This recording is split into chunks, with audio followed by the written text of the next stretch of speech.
Rahmati Allah Subhanahu wa Ta'ala.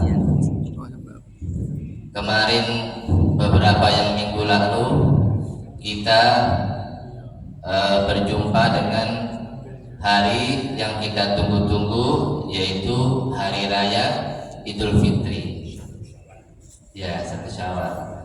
Nah, hari raya Idul Fitri itu adalah hari yang penuh dengan yang namanya ampunan, penuh dengan kebahagiaan, dan penuh dengan keberkahan. Idul Fitri itu, hadirin, itu artinya kembali. Fitri itu artinya adalah kesucian.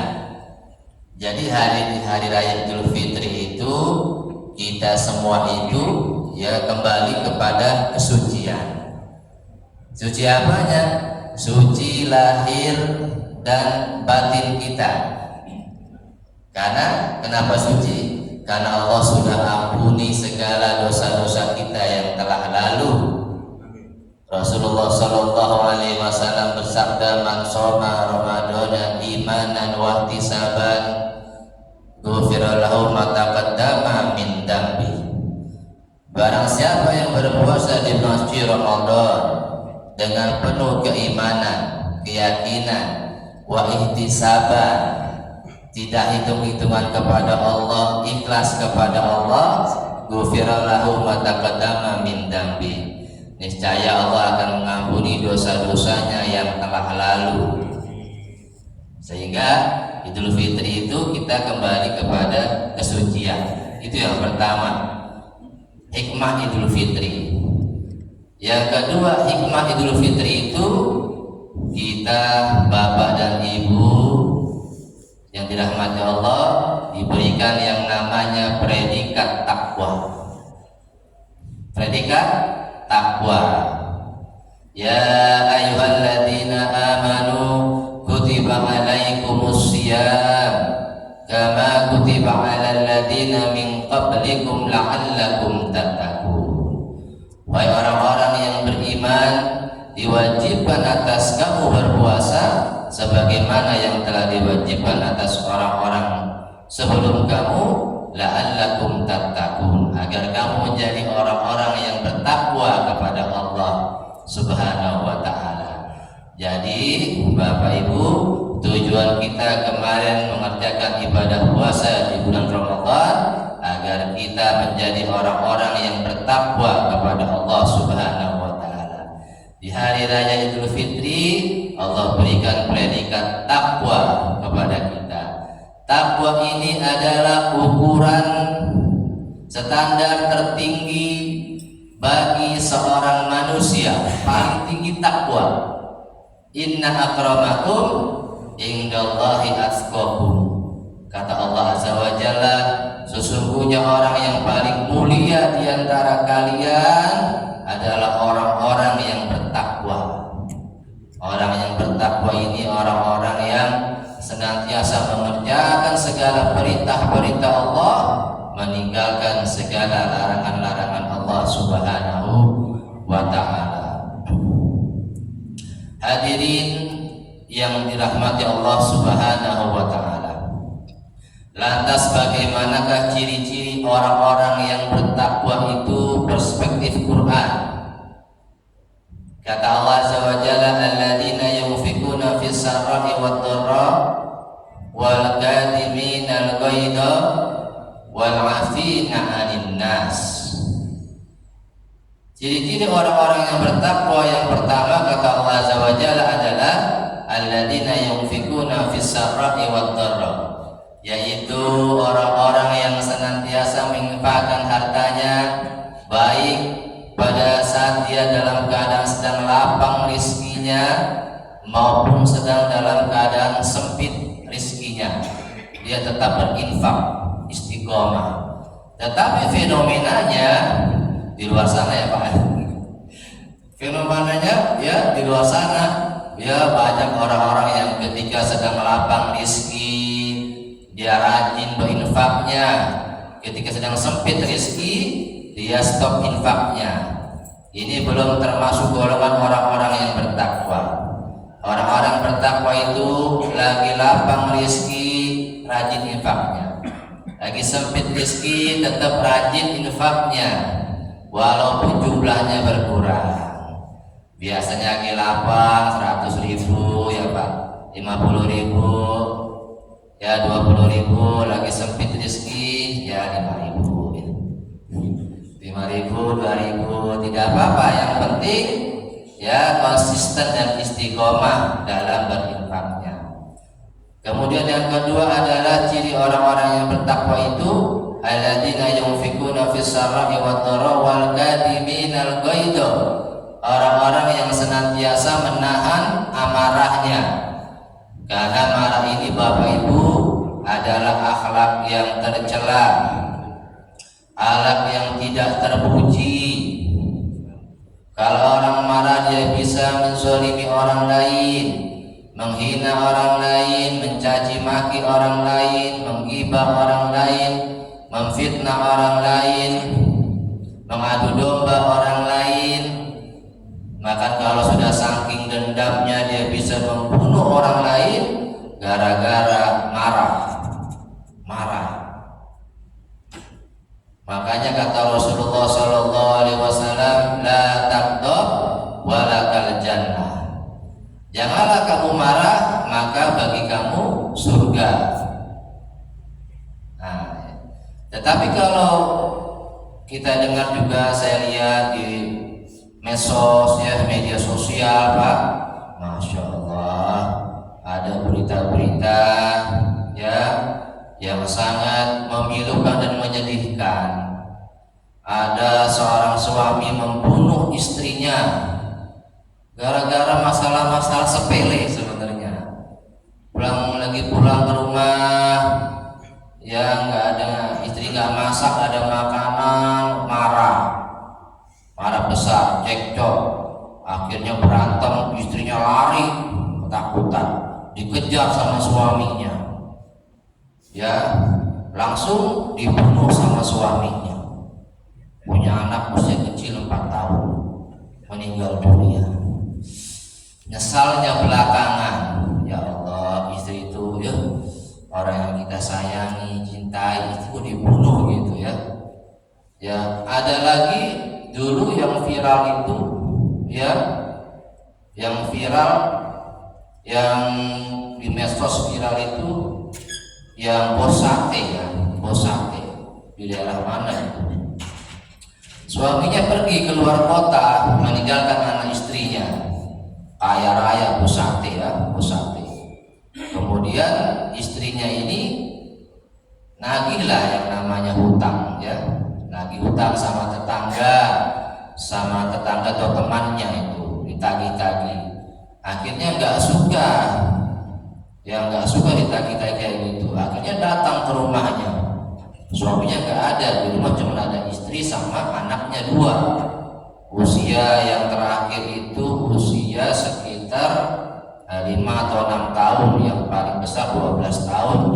Nah datang dia Pak, laki-laki ini dengan amarah, tapi disembunyikan, marah banget sama istrinya itu, ibu itu bilang, dipakai bahasa Jawa gitu, dipanggil gitu langsung, sopo Agus, apa nyaur utang gitu, mau nyaur utang gitu. Oh Mas Agus, ya silakan masuk gitu.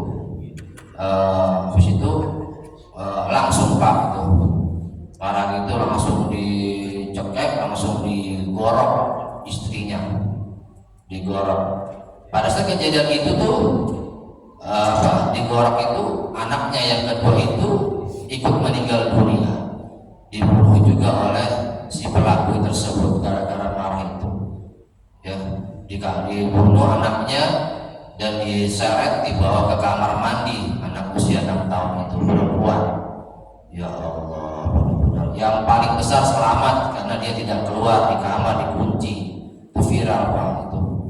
Kok saya tuh kok bisa ya orang kok kayak gak punya hati gitu, jahatnya keterlaluan gitu, anak kecil kayak gitu kok dibunuh kayak gitu ya. Nah itu ya, manusia itu bisa berperilaku seperti mungkin binatang kali ya, gak punya perasaan gitu, gara-gara marah Pak, gara-gara marah. Tetapi orang-orang yang beriman itu dan bertakwa marahnya karena Allah. Marahnya mendapatkan pahala dari Allah Subhanahu wa taala. Kalau Allah dihina kita harus marah, Rasulullah dihina kita harus marah, agama Islam dihina kita harus marah, istri kita digoda orang kita harus marah, anak-anak kita ya udah usia 10 tahun lebih nggak mau sholat 5 waktu kita harus marah. Anak kita nggak mau ngaji ke TPQ kita harus marah. Tetapi kalau marah kepada anak, ingat dalam batasan-batasan yang wajar. Tidak boleh marah dengan menggunakan kekerasan fisik.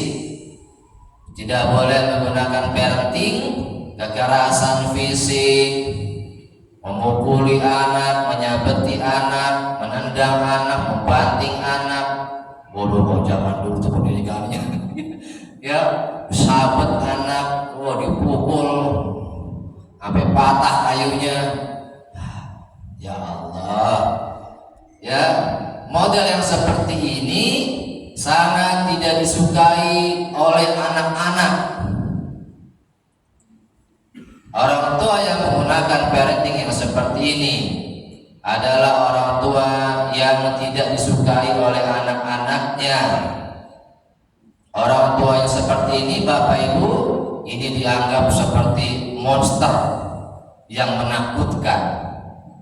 Ya, kalau orang tua ini datang aja Pak Bu, duduk di samping anaknya, langsung anaknya kabur. Aku nggak mau deket-deket sama bapak, takut, ya, galak gitu, pukul. Orang anak itu, Bapak Ibu, suka kepada anak-anak yang meneladani sifatnya Allah Subhanahu wa taala, Ar-Rahman Ar-Rahim. Orang tua yang pengasih dan penyayang. Orang tua yang suka menyediakan waktu buat anak-anaknya, komunikasi, bercanda, bermain sama anak-anaknya. Jadi anak suka dengan orang tua yang seperti itu.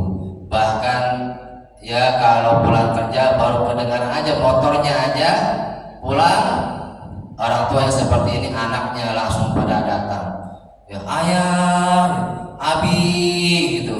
Ya, langsung dipeluk ayahnya pas buka pintu langsung dipeluk. Ayah, wah ya luar biasa. Anak-anak mencintai, menyayangi, mengidolakan orang tua yang seperti ini, pengasih dan penyayang.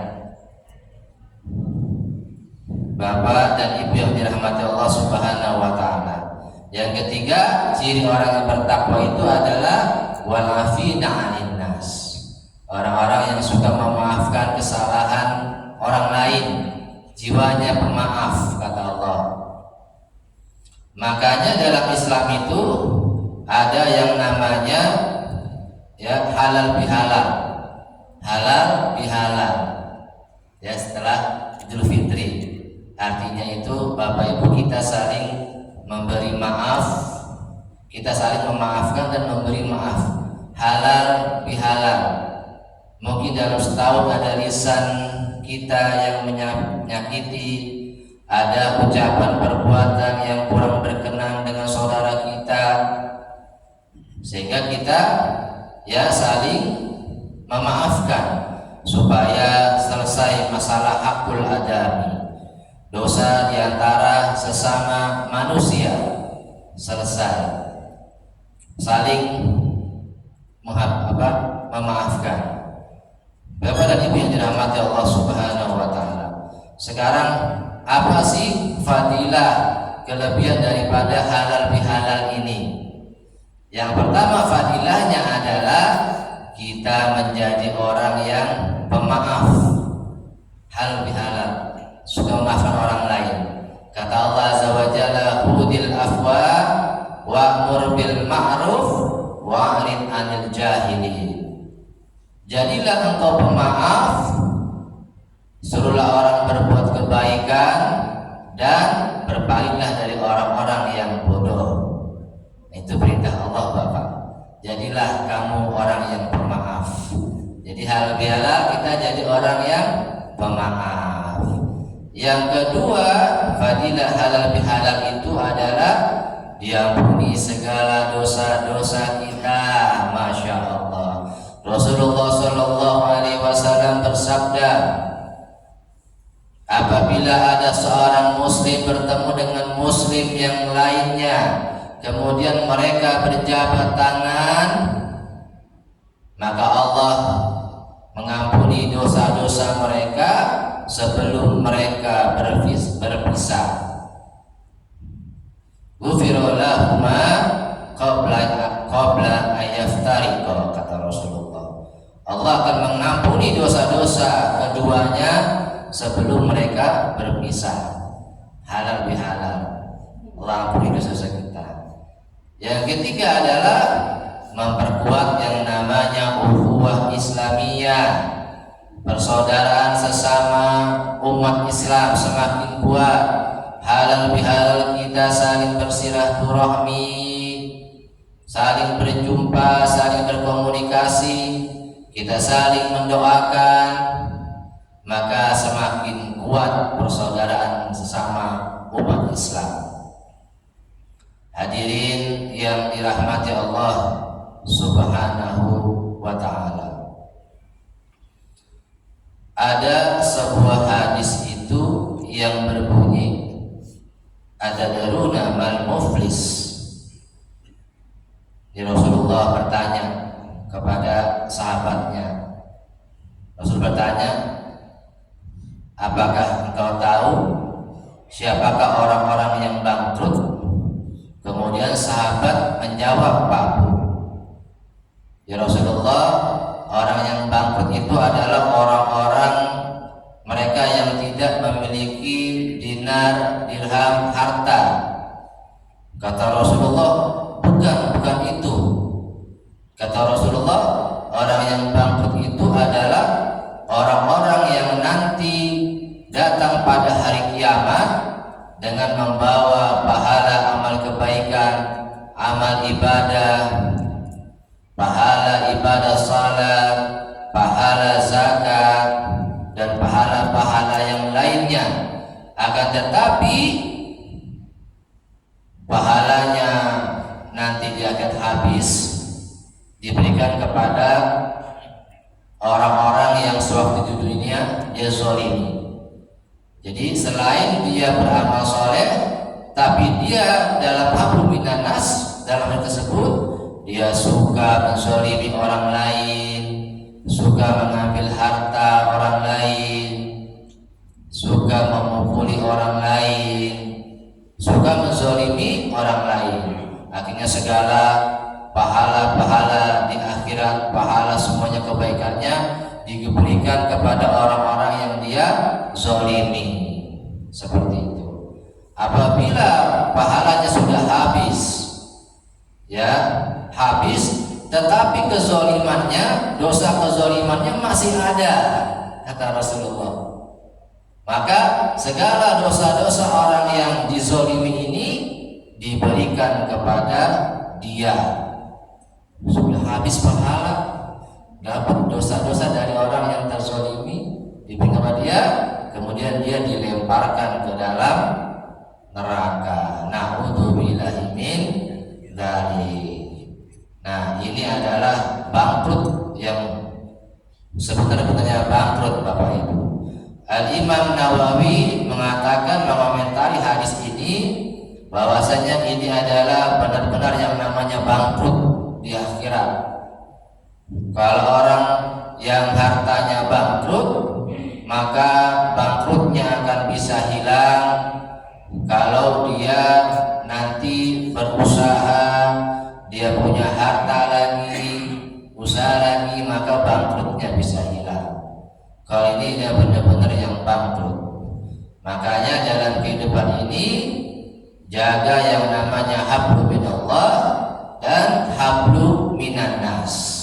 Ini kunci surga, kunci bahagia dunia, kunci kebahagiaan, kesuksesan, keberkahan di dunia dan akhirat. jaga hablum minallah wa hablum minan nas. Tidak akan kita bisa masuk surga walaupun kita seorang yang ahli ibadah, benar-benar ahli ibadah, tetapi hablum minan nasnya kita tidak baik, suka sakiti hati istri, anak-anak, sakiti hati orang tua, sakiti hati mertua, tetangga, ya teman di kantor, maka kita tidak akan pernah bisa masuk surganya Allah kalau hablum minan nas kita jelek, tidak baik. Sebaiknya kalau hablum minan nas kita sangat bagus, Masya Allah, di dunia tidak pernah sakiti hati istri, anak-anak, orang tua, mertua, ya bos di kantor, teman, tetangga, nggak pernah ada yang sakiti. Tetapi di dunia dia orang yang tidak pernah salat yang 5 waktu, tidak pernah tadarus Quran, tidak pernah zikir kepada Allah, maka dia juga tidak akan bisa masuk surganya Allah Subhanahu wa ta'ala. Jadi kedua-duanya harus the best, sama bagusnya kita kerjakan. Hablum minallah harus bagus, salat wajib sunnah, tadarus Quran, zikrullah, salawat, beramal ibadah, amal saleh yang the best, ikhlas karena Allah. Hablum minan nas bagus juga, tidak suka sakitin hati orang, maka kita bisa masuk surganya Allah. Ada dalam sebuah hadis Bapak Ibu, hadisnya sahih. Sahabat bertanya kepada Rasulullah SAW, ya Rasulullah, sesungguhnya di kampungku ini ada seorang wanita yang ahli ibadah, wanita yang ahli ibadah, tetapi lisannya suka menyakiti hati tetangganya ya Rasulullah. Bagaimanakah ini ya Rasulullah? Kata Rasulullah apa? Kata Rasulullah, hiya fitnah, ya, tempat perempuan itu di neraka, ahli ibadah. Tanya lagi sahabat, ya Rasulullah, sesungguhnya di kampungku ini juga ada seorang wanita yang ibadahnya biasa-biasa saja ya Rasulullah. Salatnya ya yang wajib doang, yang fardu aja. Puasanya ya puasa Ramadan aja, ya nggak pernah puasa sunnah, ya gitu. Tapi dia tidak pernah menyakiti hati tetangganya ya Rasulullah. Yang kedua ditanya, kata Rasulullah, hadisnya sahih, ya hiya fil jannah, tempat perempuan itu di dalam surga. Masya Allah. Oleh karena itu tadi yang saya sampaikan, tadi yang pertama ibadah, tapi lisannya suka sakitin hati orang tetangganya, neraka. Nah, tadi kesimpulannya dua-duanya harus the best. Bapak dan Ibu yang dirahmati Allah Subhanahu wa ta'ala, ya, saya pernah diundang ceramah Pak Bu. Disuruh ceramah itu saya ya 1 jam ya 30 juta. Saya tolak Pak. Saya tolak. Ya, saya tolak. Oke. Yang ceramah soalnya di daerah Kalideres. Ya, saya baru salam, assalamualaikum warahmatullahi wabarakatuh. Nganyut. Ya Pak, tak yang itu Kalideres soalnya. Ya, jadi baru salam nganyut saya Kalideres. Saya tolak Pak. Ada lagi juga belum lama ngundang juga tuh, ya. Ceramah juga ya. Ya 20 juta saya tolak Pak. Saya tolak. Yang undang di daerah Lubang Buaya. Lubang Buaya pas ceramah. Ya Allah, kita baru salam nah langsung ditelan ya Pak, caplok ya. Bapak Ibu yang dirahmati Allah Subhanahu wa ta'ala. Kemudian adalah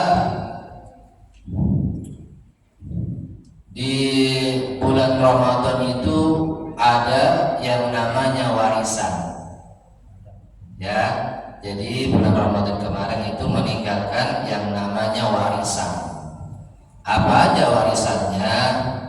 Warisannya itu yang pertama adalah jaga yang namanya spirit keimanan kita. Di bulan Ramadan kemarin iman kita itu Bapak Ibu sangat naik, betul nggak? Betul ya, naik ya, sehingga atas dasar iman kita mengerjakan ibadah puasa di bulan Ramadan. Atas dasar iman kita mengerjakan salat tarawih, salat qiyamul lail, tarawih, tahajud, ya, tadarus Quran. Itu ya, jadi iman kita benar-benar naik gitu ya, naik.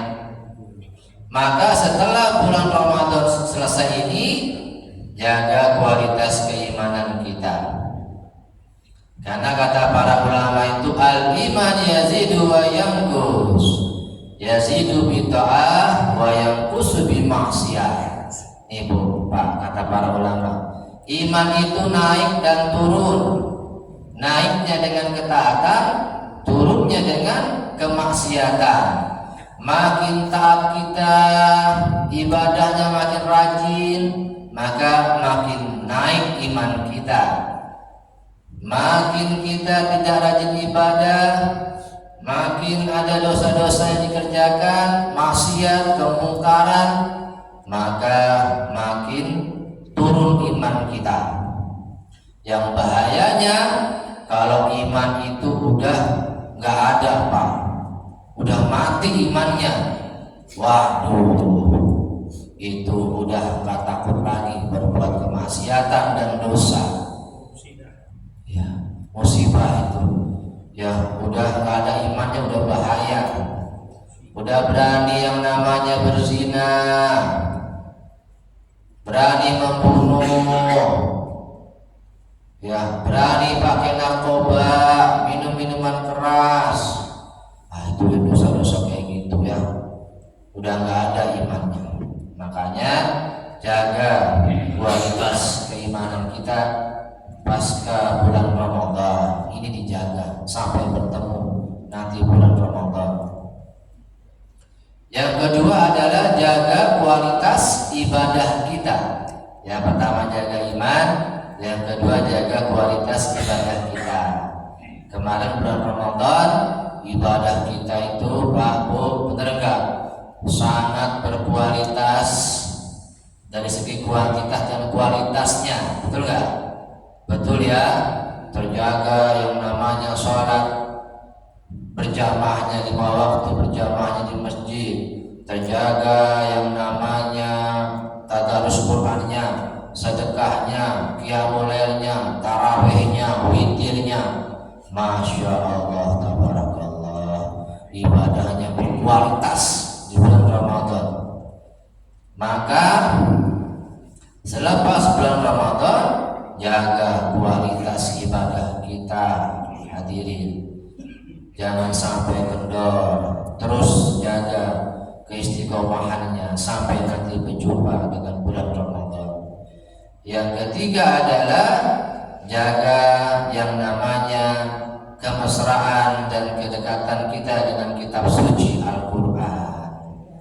Dulu kemarin di bulan Ramadan kita sangat dekat, Pak Buya, sama Al-Quran, mesra dengan Al-Quran, membacanya setiap hari kita Al-Quran, bahkan sampai kita menghatamkan Al-Quran sekali, 2 kali khatam. Iqra'ul Quran fa innahu ya'ti yawmal qiyamah syafi'an li ashabi, kata Rasulullah. Bacalah Al-Quran, karena Al-Quran akan datang pada hari kiamat memberikan syafaat, pertolongan kepada orang-orang yang rajin membaca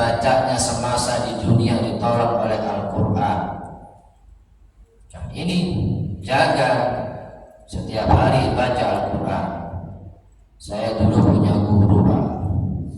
Zaman saya kuliah di UIN itu, waktu S1, saya tinggal sama guru saya itu.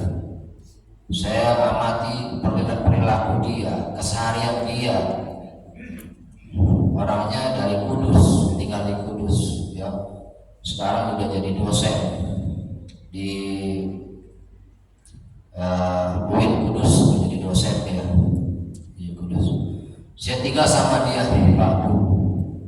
Ya, karena saya di UIN lagi itu saya belajar sama dia.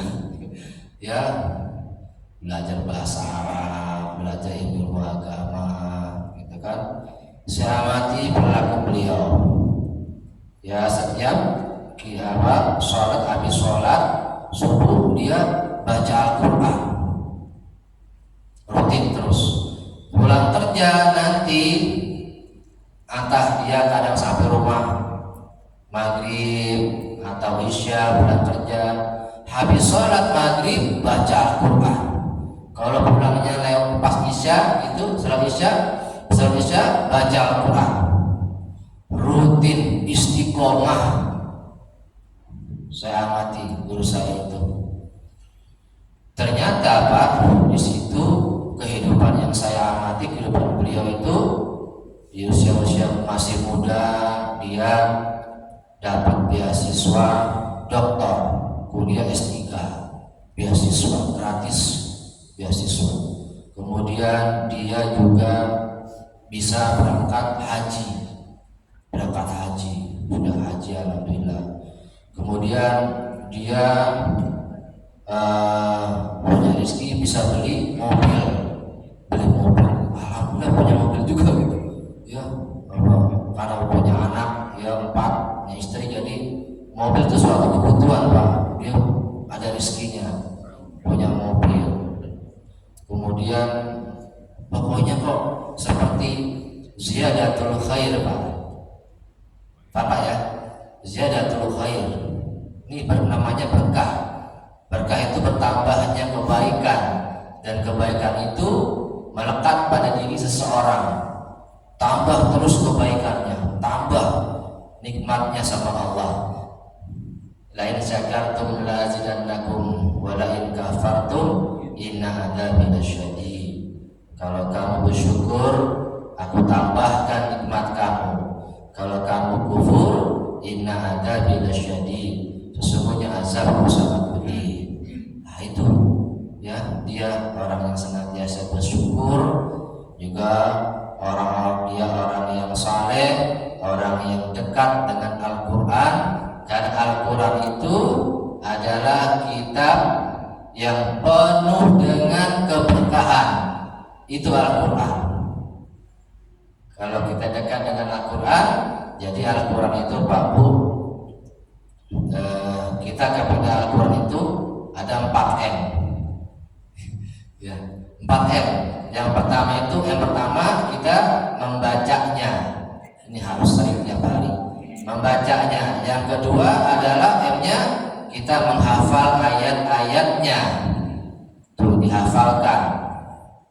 Yang ketiga adalah kita mentadaburinya, mengkajinya, mencari hikmahnya dari ayat tersebut, apa hikmahnya. Yang ketiga, kita mengamalkan isi kandungan dari kitab suci Al-Quran. Itu yang harus kita lakukan kepada Al-Quran. Insyaallah hidup kita akan penuh dengan yang namanya keberkahan. Allah berikan banyak keberkahan. Orang takwa sama orang-orang yang dekat dengan Al-Quran, Allah berikan yang namanya keberkahan. Berkah ilmunya, berkah rezekinya, berkah keluarganya, ya, berkah hartanya, berkah seluruh aspek dalam kehidupannya. Akan datang yang namanya keberkahan. Berkah itu artinya ziyadatul khair tadi kata para ulama, ya, bertambahnya kebaikan, itu namanya berkah. Hadirin yang dirahmati, masih berapa lagi Pak? 10 menit lagi ya. 7 atau 7 ya. 7 menit lagi. Nanti mungkin ada yang mau tanya kali ya, 1-2 ya. Dan mungkin ada yang mau bertanya 1-2. Hadirin yang dirahmati Allah Subhanahu wa ta'ala. Ya, intinya adalah kita tadi hidup jaga hablum minallah wa hablum minan nas. Kemudian kalau zaman sekarang juga kita mungkin ke parenting ya. Parenting itu anak-anak remaja. Anak remaja itu ya jangan sampai yang namanya melakukan yang namanya pacaran. Pacaran itu dalam ajaran agama Islam itu dilarang, nggak boleh, haram hukumnya pacaran. Karena pacaran itu dia mengadopsi dari budaya-budaya barat, ya, pergaulan bebas, diambil sama remaja-remaji, pemuda-pemudi, ya, pacaran, pergaulan bebas. Apa dampak pacaran? Pacaran yang pertama itu mengantarkan seseorang pada perbuatan zina, dosa zina. Wala taqrabu zina innahu kana fahisyatan wa sa'a sabila, kata Allah. Janganlah kamu mendekati zina, karena zina itu sesuatu perbuatan keji dan jalan yang buruk. Pacaran mengantarkan seseorang pada perbuatan zina. Berapa banyak ya remaja-remaji yang pacaran, SMP, SMA, itu jatuh kepada pergaulan bebas, pacaran. Akhirnya sudah berisi di sekolah, akhirnya sekolahnya putus sekolah. Itu ya. Yang kedua, pacaran itu bisa syirik juga, bisa masuk dosa syirik karena cintanya kepada ayam bebnya lebih besar daripada cintanya dia kepada Allah Subhanahu wa ta'ala. Hadirin dirahmati Allah Subhanahu wa ta'ala.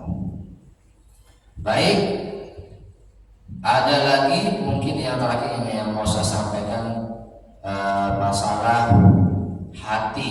Jadi hati, Pak. Jadi hati itu kata Imam Al-Ghazali itu menjadi 3. Ada 3 macam hati. Yang pertama itu hati yang sehat. Hati yang sehat ini adalah hati yang mengenal Allah, mengenal Rasulullah, kemudian mengerjakan segala perintah-perintah Allah dan meninggalkan segala larangan-larangan Allah.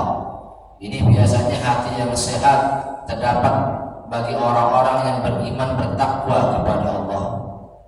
Takwa kepada Allah, takut kepada Allah kalau berbuat kemaksiatan, kemungkaran. Dekat sama Allah, rajin ibadahnya.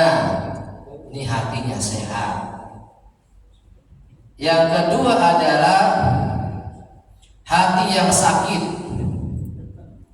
Hati yang sakit itu indikatornya adalah terkadang orang ini taat kepada Allah, terkadang dia bermaksiat kepada Allah. Sebagaimana ya dalam Al-Quran, fa'alhamaha fujuruha wa taqwaha, maka Allah mengilhamkan dalam jiwa manusia fujuruha wa taqwaha. Kadang berbuat fujur, keburukan, kadang berbuat takwa. Maka yang harus lebih dominan adalah wa taqwahanya, lebih dominan daripada kita fujurohanya. Ya, itu orang yang bertakwa. Takwanya harus lebih dominan. Tadi hati sakit, kadang dia sholat, kadang dia zalim ke orang, kadang dia berbuat dosa. Ya, seperti itu. Ya, hatinya sakit. Yang ketiga yang paling parah, Bapak Ibu yang dirahmati Allah, adalah Yang paling parah ini adalah, kata Imam Al-Ghazali, adalah hati yang mati. Tidak ada kehidupan dalam hati tersebut, tidak mengenal Allah dan Rasulullah, tidak mau beribadah kepada Allah, gak ngerti ajaran Islam, gak ngerti salat, puasa, zakat, gak bisa baca Quran. Pokoknya senangannya adalah mengerjakan kemaksiatan, kemungkaran, main judi, main perempuan, membunuh orang, begal motor, kriminalitas, berbuat kejahatan terus, membunuh orang, main perempuan, ya, pakai narkoba. Hatinya mati, hatinya mati. Orang ini harus yang namanya taubat kepada Allah, nyari hidayahnya Allah, jadi orang-orang yang hijrah kembali kepada Allah Subhanahu wa ta'ala. Cukup ya? Sehingga cukup, itu yang dapat saya sampaikan. Silahkan kalau ada yang bertanya. Kalau saya bisa jawab, saya jawab. Saya nggak bisa. Baik, terima kasih dari Ustaz Setia Kurniawan MG, itu dengan tema keseimbangan antara hablum minallah dan hablum minannas sebagai kunci bahagia dunia dan akhirat. Masih ada 1-2 menit untuk kami akan berjamaah, dan alhamdulillah pertama dari Pak Hemi. Silakan Pak Hemi. Assalamualaikum warahmatullahi wabarakatuh. Selamat pagi Pak Ustadz. Pagi Pak. Sekarang saya akan bertanya terkait dengan takwa. Bagaimana takwa atau ketakwaan seorang pemimpin itu bisa merefleksikan atau mencerminkan dirinya dalam mengambil suatu keputusan. Itu aja Pak Ustadz. Terima kasih teman pencerahan. Assalamualaikum warahmatullahi wabarakatuh. Ya, takwa seorang pemimpin. Ya, tentunya ini harus dia memiliki kepribadian yang dekat sama Allah Subhanahu wa ta'ala. Dan juga pemimpin harus orang yang bertakwa, harus orang yang mengerti ajaran-ajaran agama Islam.